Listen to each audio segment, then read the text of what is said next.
निश्चित रूप से ये nation with in the nation की थ्योरी का इम्प्लीमेंटेशन है। जो हमारी राज्य सरकार है, ऐसे जो एडवर्टाइजमेंट बनाते हैं और समाज के बीच में दरार पैदा करने की कोशिश कर रहे हैं, इसके ऊपर भी हमारी कड़ी नज़र रहेगी। कास्ट बेस या रिलीजन बेस किया जाता है तो कॉन्स्टिट्यूशन वो अलाउ नहीं करती। अगर कहाँ पे किसी ने ये किया होगा उनको वो चेंज करना ही पड़ेगा।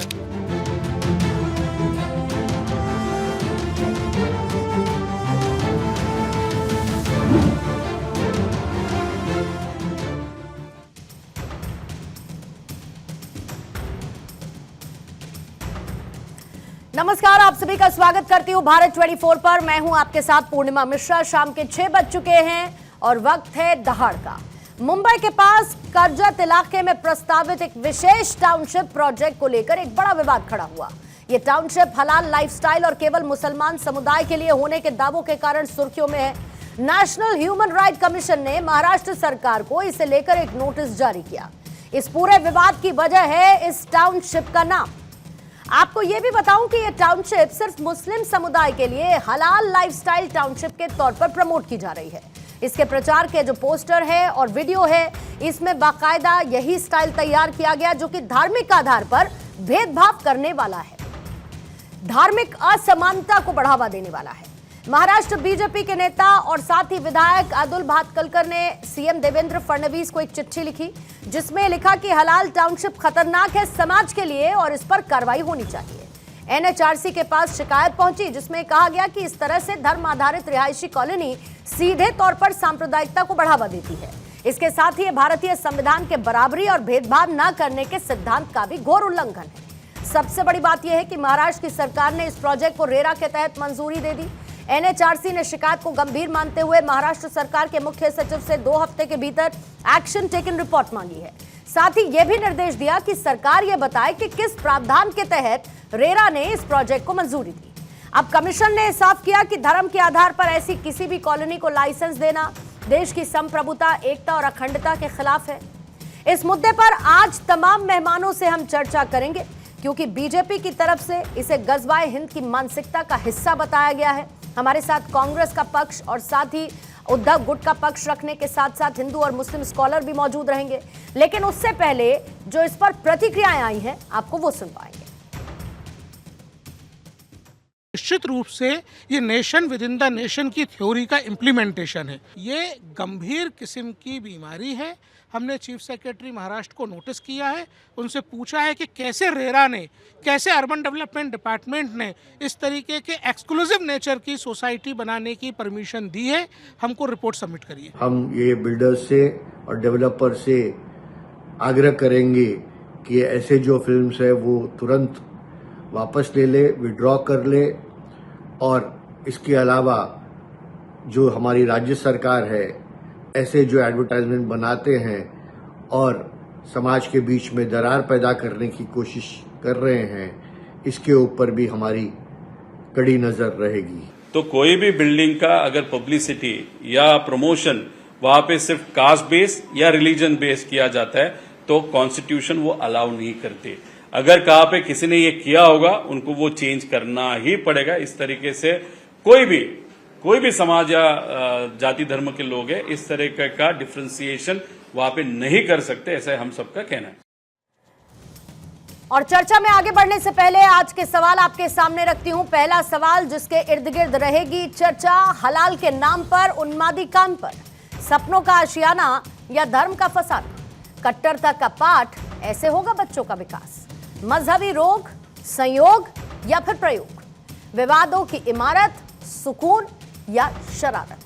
हमारे साथ बीजेपी के प्रवक्ता सिद्धार्थ यादव मौजूद हैं, अजय वर्मा हैं कांग्रेस के नेता, आचार्य विक्रमादित्य हिंदू स्कॉलर अब से थोड़ी ही देर बाद हमारे साथ मौजूद रहेंगे, यूबीटी गुट के शिवसेना यूबीटी गुट के नेता हैं कृष्णा हेगड़े साहब, वो भी हमारे साथ जुड़े, और साथ ही फजल अहमद मुस्लिम स्कॉलर के तौर पर चर्चा का हिस्सा होंगे। सभी मेहमानों का बहुत बहुत स्वागत करती हूँ। सिद्धार्थ, आपके साथ शुरुआत करते हुए, क्योंकि महाराष्ट्र में सरकार आपकी है सर, और रेरा के तहत बाकायदा इस हलाल टाउनशिप को मंजूरी दी गई। अब आप ही के नेता आकर बयान दे देते हैं कि यह प्रोजेक्ट तो गजवाए हिंद की मानसिकता का हिस्सा है। अगर यही थॉट है तो फिर ऐसे प्रोजेक्ट को मंजूरी रेरा की तरफ से दी कैसे गई और इसको कितनी बड़ी असमानता के उदाहरण के तौर पर देखा जाए?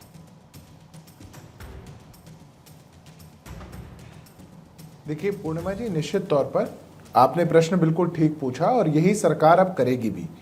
किन अधिकारियों ने और रेरा ने किन प्रावधानों के तहत इस सोसाइटी को अप्रूवल दिया, वो एक जांच का विषय होना चाहिए और निश्चित तौर पर सरकार उसकी जांच करेगी।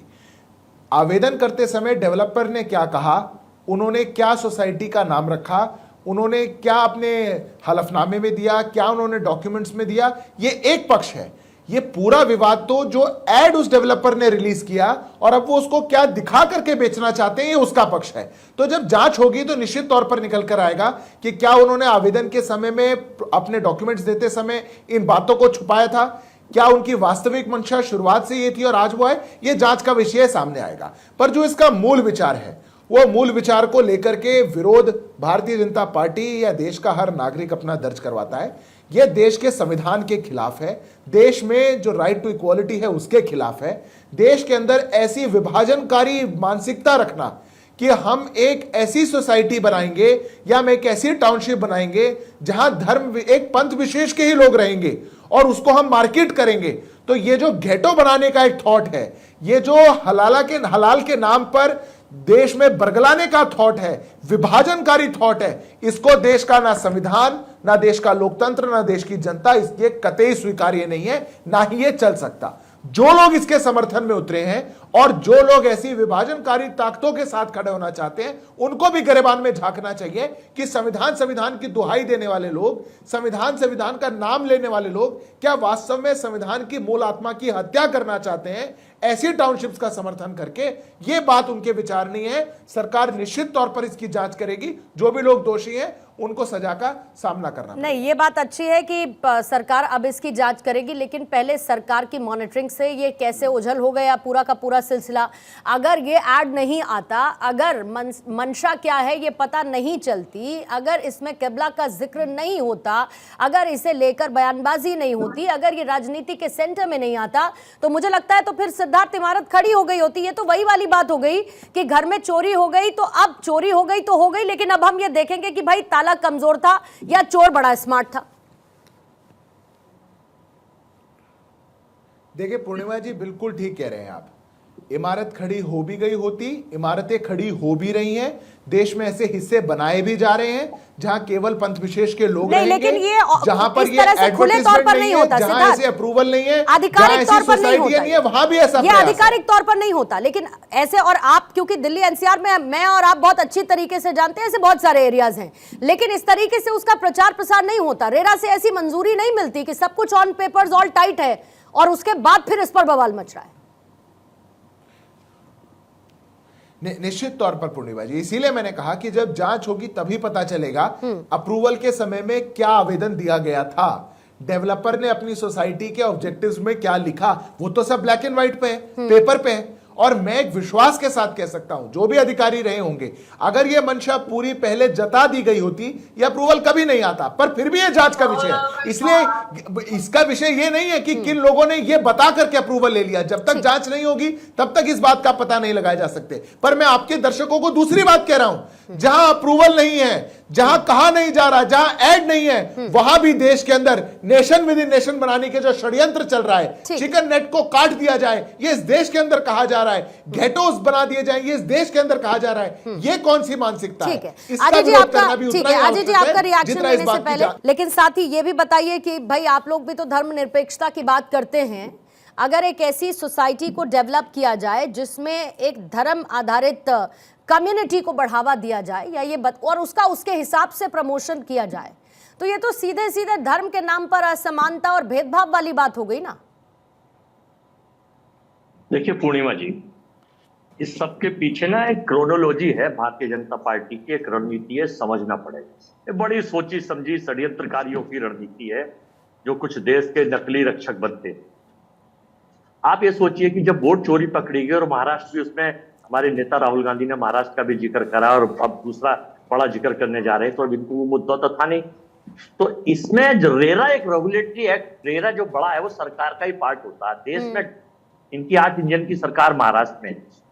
महाराष्ट्र की सरकार इनकी, देश की सरकार इनकी, ED, CBI, income tax, police, IT, Adani, Ambani सब इनके हैं। 8 इंजन की सरकार के बाद सबसे पहले तो मैं पूछना चाहता हूं कि धर्म आधारित ये अनुमति कैसे मिल गई? आप बिल्कुल सही पूछ रहे थे। इसके पीछे इनकी सोची समझी रणनीति ये है कि ये बहुत बड़े प्लेयर है हिंदू मुस्लिम के, पाकिस्तान हिंदुस्तान के, शमशान कब्रिस्तान के। इन्हें मुद्दा चाहिए, इस मुद्दे से देश के लोग कह रहे हैं, इस मुद्दे से फायदा केवल भारतीय जनता पार्टी उठाती है, देश के लोग कह रहे हैं और यही चर्चित है। तो इस मुद्दे के लिए, इस मुद्दे को चलाएंगे, हिंदू मुस्लिम बनाएंगे। अब ये सोचो जरा कि मुंबई से 65 किलोमीटर दूर, और कितने किलोमीटर दूर, रायगढ़ जिले में पड़ने वाले करजत में इस प्रोजेक्ट को लॉन्च किया गया मुंबई से। और चूंकि वो पर्टिकुलर एरिया जो है उसको आप जरा भौगोलिक स्थिति का अध्ययन करा लीजिए, थोड़े दिनों बाद आपके पास आ जाएगा, 5 साल में वो तैयार करके देगा। ये pre plan Bharatiya Janata party की बैटिंग है। इसकी बैटिंग को, इन्हीं की बॉलिंग को करा रहे हो। यहाँ बैठ के बड़ी सादगी से हम जांच कराएंगे, हम देखेंगे। अरे प्रोजेक्ट जब अपूर्व हो जाता है, फाइनल हो जाता है, बन जाता है, तभी तो उसका काम शुरू हो गया, बुकिंग शुरू हो गया। और दूसरी जानकारी और कर दूं आपको मैं, वहां एडवांस लेके लोगों ने मुझे बताया कि भारतीय जनता पार्टी के कुछ लोग मिलीभगत से उसमें एजेंट के रूप में काम कर रहे हैं। वो कार्यकर्ता है, वर्कर है, नेता है, अभिनेता है, इनके सहयोगी दलों के, मुझे नहीं पता, लेकिन वो बुकिंग करा रहे हैं। और उसमें कुछ एडवांस बुकिंग प्लॉटों की हो गई है। 1 करोड़ कुछ रुपए का रखा है, उसका रकबा 700 800 या कितना स्क्वायर फीट या कितने वर्ग गज रखा है तो वो जाने। लेकिन ये प्लानिंग कोई एक दिन में बिल्डिंग नहीं खड़ी होती, कोई एक दिन में नहीं होता, सालों लग जाते हैं बनने में, आने में, जाने में। सरकार की इंक्वायरी होती है, सरकार का डिपार्टमेंट होता है। जब सरकार इनकी है तो जिम्मेदारी रामलाल और श्यामलाल की क्यों है? ये किसकी जांच करेंगे?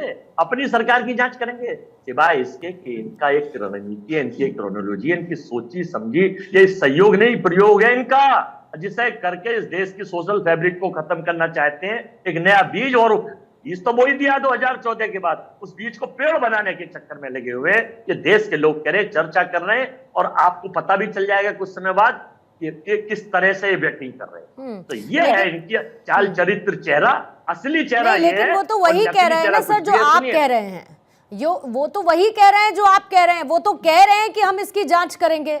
अगर ऐसा होता तो फिर डिफेंड करते ना सर, इसे डिफेंड करते ना। अगर ऐसा होता, फिर मैं खत्म कर रहा हूँ एक शेर के साथ कि अक्स तो जैसा है वैसा ही नजर आएगा। अक्स तो जैसा है वैसा ही नजर आएगा, और आप आईना बदलते हैं, बदलते रहिए। तो ये आईना बदलने के बहुत बड़े प्लेयर है। पाकिस्तान इनका पोस्टर बॉय है, वहां का जनरल इनका प्लेयर है। उस पर एक जब ट्रंप धमका देता तो चाइना हाथ जोड़ के दंडवत करने लगते हैं। पाकिस्तान का नाम लेकर ट्रंप को चले जाते हैं। एक बार भी इनके मुंह से नहीं निकला जब ट्रंप ने कहा था कि पाकिस्तान और हिंदुस्तान दोनों शक्तिशाली राष्ट्र। आप इनकी क्रोनोलॉजी की बात कर रहे थे बाजे जी, आपकी क्रोनोलॉजी भी अजब है। पाकिस्तान, अमेरिका और न जाने कहां कहां आप घूम आए। बात महाराष्ट्र की हो रही है, बात एक कॉलोनी की हो रही है, लेकिन आपकी क्रोनोलॉजी भी बहुत अच्छी है। सिद्धार्थ, आप इस पर जवाब देना चाहेंगे? और साथ ही कृष्णा हेगड़े जी भी हैं। और हेगड़े साहब, माफी चाहूंगी, शिंदे गुट से हैं, पहले अपना भूल सुधार कर रही हूं मैं, तो उसको करेक्ट करते फिर मैं आपके पास आती हूँ। सिद्धार्थ जी। देखिए पूर्णिमा जी, अभी जब मित्र अजय जी ये बात कह रहे थे, मैं सोच रहा था कितनी बातें बनानी पड़ती हैं और कितनी जलेबी बनानी पड़ती है केवल इस बात से बचने के लिए, ताकि ये ना कहना पड़ जाए कि ये जो डेवलपर करना चाह रहा है या ये लोग जो इसके साथ खड़ी हैं ये गलत है। अजय जी को आपने 5 मिनट बोलने का समय दिया, उन्होंने दुनिया जहान की सारी बातें कही। वो भारत से उठ करके पाकिस्तान तक चले गए, उनके जनरल के साथ बैठ करके चाय पीने लग गए, पर इस सोसाइटी के डेवलपर के खिलाफ एक शब्द नहीं बोल पाए। खेल सारा इनका है, खिलाड़ी ऐसे। अरे हमारे में दम है, सच बोलने का दम है अजय जी। सामने खड़े होकर के बोल रहे हैं संविधान के खिलाफ है, देश के खिलाफ है, नहीं होना चाहिए। आपको 5 मिनट का समय मिला, आप क्यों नहीं बोल पाए? कौन से वोट बैंक का डर लगता है? कौन सी चिंता हो जाती है? एक चीज जो इतनी गलत हो, आंखों के सामने गलत दिख रही हो, उसको भी विरोध नहीं कर पाएंगे। ये इनका असली चरित्र चेहरा है। ये इनकी असली चाल है जो देश की जनता जानती है। कौन वास्तव में हिंदू मुसलमान करता है, कौन वोट बैंक की राजनीति करता है, कौन अपीसमेंट करना चाहता है, कौन तुष्टीकरण करके सरकारों में रहना चाहता है, या आपके शो से आज चोरी खुल गई है। पूर्णिमा जी। शायद में महाराष्ट्र का चुनाव इलीगल घोषित होगा और यह सरकार दोबारा बनेगी, कोर्ट करेगा ऑर्डर। आपकी वोट चोरी भी खुल गई है और चोरी और सीना जोड़ी आप अपने कर रहे हैं। गुब्बारे में रहिए, आपने अजय मंजूरी जी। दिलाई, गुब्बारा आपके फोड़ते राज्य में रहिए, काम मिला, आपका फूस वो फूस आना करते है, रहिए। आपकी वो महाराष्ट्र पुरानी- बॉम्बे आपका वो हाईकोर्ट की प्रिय- खबर अभी पूर्णिमा जी ने वाह, चलाई। वाह, वाह, वाह। वहां का हाईकोर्ट कह रहा है कि आपके दावे फेल चाय हैं, पीने, जीरो हैं। झूला उसका तो झूलाने, आपको कोई जवाब नहीं नारियल है। पिलाने, अपनी दुनिया में शी रहिए। जिनपिंग को आप जाते हैं, ठीक है पाकिस्तान अजय बिन जी, बुलाए बिरयानी खाने आप अजय जाते जी, हैं। पाकिस्तान के साथ प्रेम की बात मत करिएगा, फिर बात निकलेगी तो बहुत दूर तलक जाएगी और जाएगी तो फिर आपको चुप जाएगी, ये मेरी गारंटी है। तो पाकिस्तान के साथ जाना प्रेम चाहिए। की बात मत करिएगा सर। पाकिस्तान के साथ बातचीत करने में कांग्रेस को सबसे ज्यादा मजा आता है। लेकिन मैं ये कह रही हूं कि जाना सिद्धार्थ तो चाहिए। कह रहे हैं ना सर, सिद्धार्थ तो कह रहे हैं कि इस पर जांच होगी, इस पर एक्शन लिया जाएगा। अगर मैं आपसे बस हाँ या ना में पूछूं, इस तरीके की कम्युनिटीज क्या डेवलप होनी चाहिए धर्म आधारित या नहीं होनी चाहिए? देखिए, हाथी के दांत खाने के और हैं, दिखाने के और हैं। इनकी कथनी और करनी में फर्क है। मैं फिर कह रहा हूं, अब आप फिर बैठेंगे और देश में इस तरह की विभाजनकारी नीतियां नहीं होनी चाहिए। मैंने पूछा और देश सर। में इस तरह के विभाजन का लाभ किसे मैंने मिलता है, पूछा पूरा कि देश जानता है। ऐसी कम्युनिटीज बननी चाहिए धर्म आधारित या नहीं बननी चाहिए? कांग्रेस से पूछ रही हूं मैं सर। देखिए, मैं ये पूछ रहा हूं। अरे मैं पूछ रही हूं ना सर, आप क्यों पूछ रहे हैं? मुझे पूछने दीजिए। अरे मैं पूछ बता रही रहा हूं पूर्णिमा जी, उसका भी जवाब दे रहा हूं। 5 सेकंड और सुन लीजिए। मैं पूछ रहा हूं, आरएसएस जो संस्था एक रजिस्टर्ड नहीं है, वो कहती है कि ये हिंदू राष्ट्र है। क्या भारत हिंदू राष्ट्र है संविधान में? आप उसके खिलाफ क्या करेंगे? वो कहते हैं भगवत साहब की भारत अरे एक मैं हिंदू पूछ राष्ट्र है। रही हम हूँ कहते कि हैं। ऐसे धर्म आधारित कम्युनिटीज वही मैं बननी पूछ चाहिए रहा या हूँ। नहीं बननी चाहिए? ये नहीं बताइए होनी ना। चाहिए। नहीं बननी चाहिए, ठीक है। ठाकरे अभी इसी बीच में भागवत साहब के खिलाफ ठीक भी है। कार्रवाई होनी चाहिए। ठीक है, कितनी आचार्य मेहनत विक्रमादित्य भी होनी जुड़ चुके चाहिए। हैं, हिंदू स्कॉलर लेकिन है। इस गरीब मुसलमान 15 के मिनट खिलाफ निकल गए कार्रवाई आपकी होगी डिबेट और के। भागवत साहब के खिलाफ कार्रवाई नहीं होगी। नहीं, अच्छी बात है कि आपने भागवत कहा साहब नहीं के खिलाफ बननी भी कार्रवाई चाहिए। होगी। अच्छी बात है कि आपने कहा भागवत नहीं बननी साहब के चाहिए खिलाफ इस भी तरीके की कार्रवाई होनी कम्युनिटीज। चाहिए। ठीक है, आचार्य विक्रमादित्य भी जुड़ चुके हैं, हिंदू स्कॉलर हैं। आचार्य विक्रमादित्य, आपका भी मैं स्वागत करती हूं।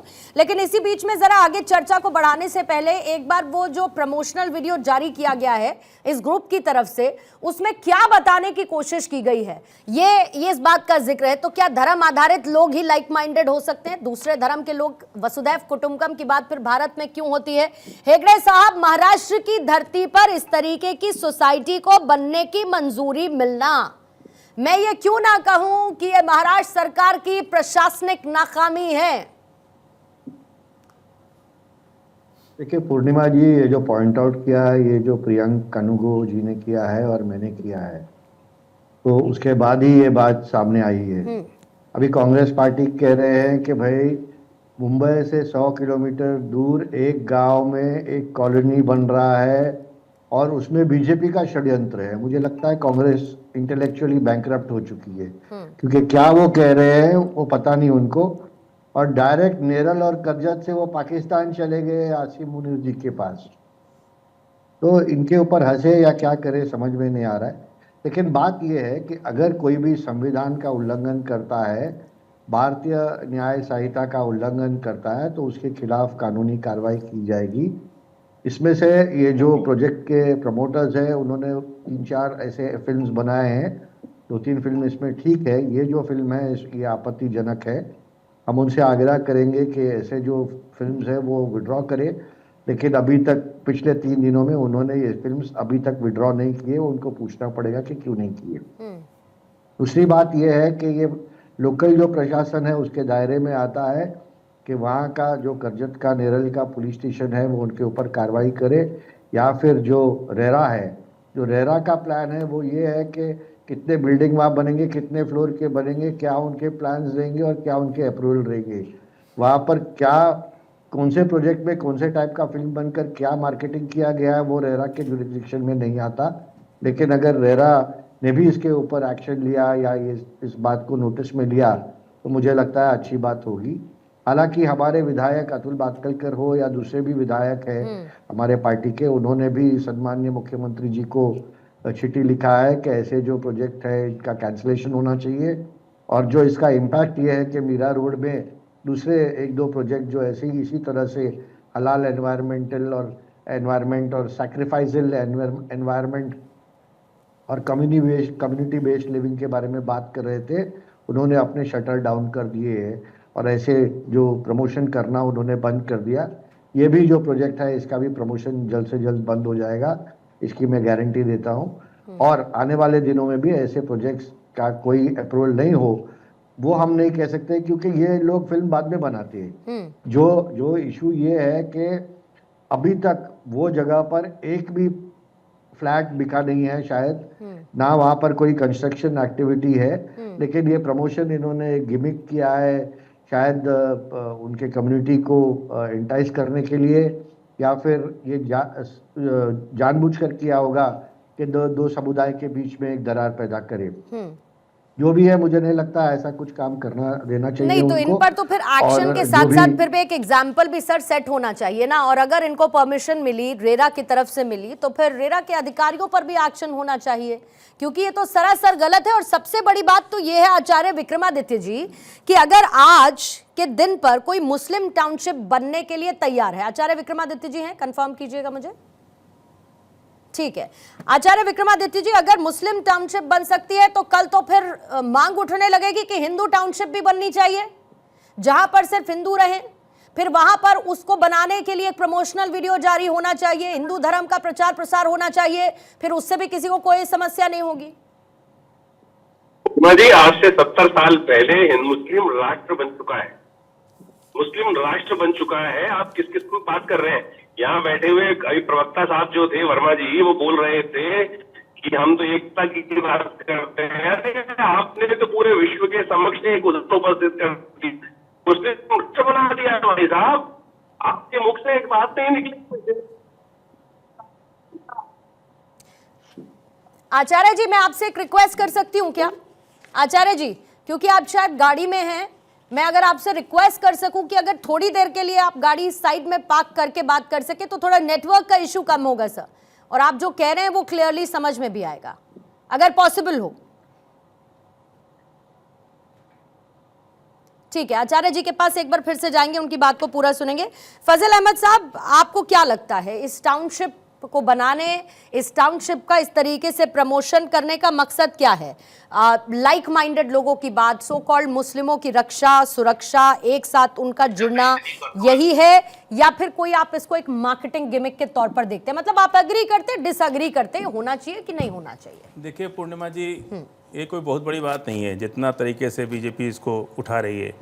धीरेन्द्र शास्त्री ने आपसे पहले हिंदू गांव बनाया, सुनिए, हिंदू गांव बनाया, उसकी बाकायदा बुकिंग भी आने लगी, हिंदू विलेज बन गया।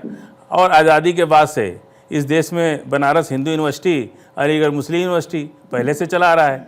एक बाप की 2 औलाद होती है, दोनों अलग अलग घर बना के रहते हैं, संतुष्ट रहते हैं, परिवार के प्रति सत्यनिष्ठा उनकी उतनी ही है। लेकिन चूंकि परिवार अगर 2 भाई 3 भाई हैं तो अलग अलग घर बना लेते हैं, लेकिन रहते तो एक ही बाप की औलाद है ना। ऐसे ही जब हिंदू राष्ट्र बना, अभी बम्बई के अंदर आप ही के साथ हमने डिबेट किया था कि एक सोसाइटी में कुर्बानी नहीं करने दी गई, तो जब हम जहाँ रहेंगे कुर्बानी वहीं करेंगे ना। तो ऐसी सोसाइटी में जहाँ सिर्फ मुसलमान रहेंगे और उनको अगर वातावरण ठीक लगता है, मस्जिद भी होगी उसमें, तो वो कुर्बानी भी वहाँ करेंगे, कोई दिक्कत नहीं है। कई अभी नोएडा के एक सोसाइटी के अंदर नमाज़ पढ़ने से रोक लगा दिया गया। अगर मुसलमान रहता है सोसाइटी में तो नमाज कहाँ पढ़ेगा? मुसलमानों ने अपना एक फ्लैट खरीदा, फ्लैट खरीद के उसको मस्जिद के लिए उपयोग कर रहे थे, उसमें बजरंग दल के गुंडे जाकर के कहे कि नमाज नहीं पढ़ सकते। अरे भाई, ये कौन सा कानून चला रहे, कौन सा देश चला रहे? और हम लोग जब छोटे से तब से लेके आज तक भारत के अंदर दक्षिण टोला कहा जाता है, समझ रहे हैं आप? दक्षिण टोला का नाम सुने कभी आप? दलितों को दक्षिण रखा जाता है, न पूरब न पश्चिम, क्योंकि बड़ी जाति के लोग पूरब पश्चिम रहेंगे तो हवा आएगी, तो उनसे बदबू ना आवे, इसलिए दलितों को दक्षिण पहले ही रख दिया गया। दक्षिण में कोई समाज, कोई जात, कोई धर्म का आदमी दक्षिण में घर नहीं बनाएगा, वो बोलते हैं दक्षिण टोला। हर दलित बस्ती का नाम दक्षिण टोला होता है, दक्षिण दिशा में उनका घर बना दिया जाता है। उस देश में आज ये बात हो रही है कि हिंदू का घर, और बम्बई के अंधेरी, एक मिनट, बम्बई के अंधेरी में सुन लीजिए, उसी देश में तो पूरा होने